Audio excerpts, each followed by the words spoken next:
but it's really not important. What I want you to see is Homer and Mr. Burns. These guys kind of capture the spirit of what I think of when I think of watching television.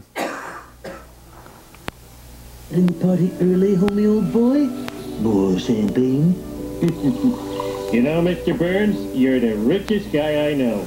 Way richer than Lenny. Oh, yes. But I'd trade it all for a little more. That part didn't actually have anything to do with the theme. I just thought it was really funny. This part's the part. Here are comfortable chairs. Oh, yes, sitting. The great leveler, from the mightiest pharaoh to the lowliest peasant. Who doesn't enjoy a good sit? Oh, man, you are so right. Did you ever sit like this? Yes, that's it. Oh, I could go for one of those right now. Ah. The only hard part is getting up. Why get up? Here's a little move I've been tinkering with. Say I want that bowl of dip. Why, you'd have to get up. Oh.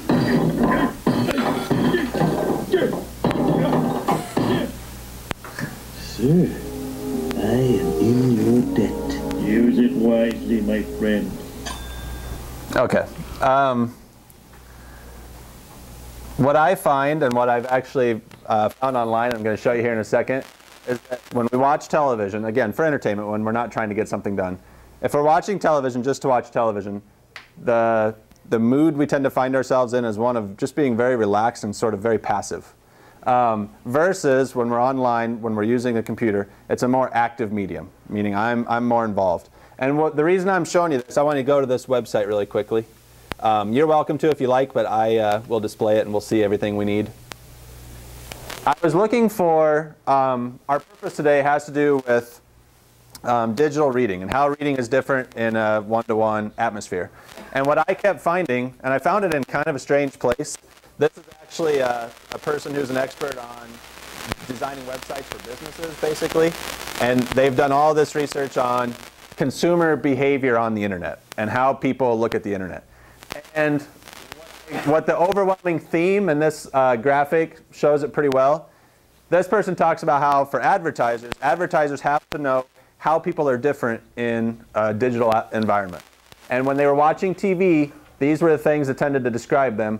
When they're online, these are the things that tend to describe them. And what I'm going to ask us to do today, we're going to consider this really quickly just to see what the points are, but then we're going to think about students rather than consumers. How are students different?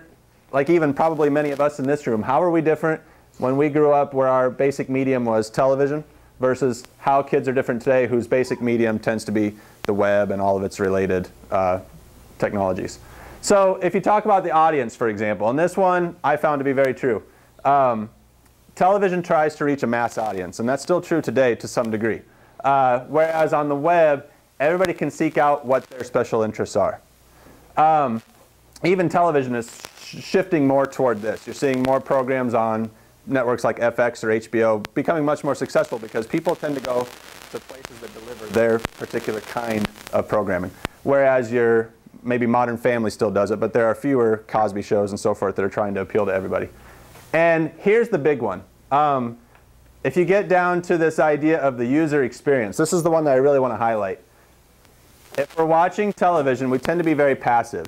You tend to get in your chair, and whatever the program director, whoever created the program, they sort of control what your experience is. You sit back and you receive what they're giving you.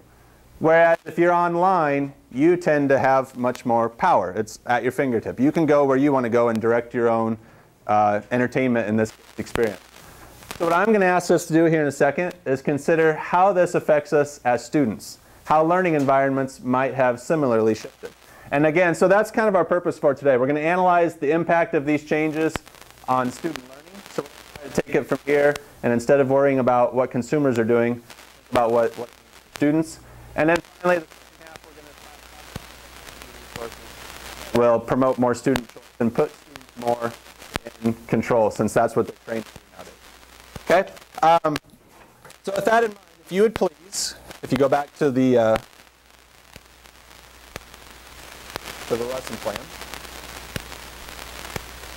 we're going to start in this phase right here, this collaborative learning part. It says in groups of 3, but frankly, I'd kind of forgotten about our seating arrangement in this room. Groups of 2 will be just fine if you want to do it with your table partner. If you would please create a Google Doc where you all of our student-owned digital technologies. So what that will look like, the website I just showed you, for example, where you have 2 columns, television and web, you're going to do the same kind of thing. So just go and create a document. And you can do it at your table together if you'd like to create one. You're going to insert a table, and just 2 by 2 should do the trick. And you can title one of them before, if you like. I don't really care what you title it, and after.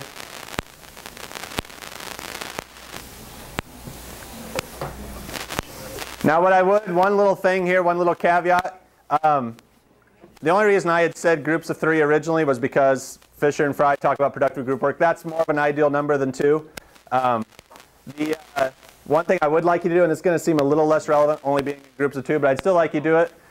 If you'll change the text color, one of you be one color and the other person be another, so that everybody can kind of be accountable to what they've put on there. It's obviously in a classroom setting, that's the kind of thing you would do to make sure every kid has participated and you as the teacher can go around and see, rather than having to use the revision history, which is a little more cumbersome. This way you can see that Myron is participating and giving valid thoughts, and here's what he thinks, and here's what Rob thinks, etc. So take about 5 minutes, if you would, please, and think about how students are different today from the past. What's that? No. No, just share it with one another.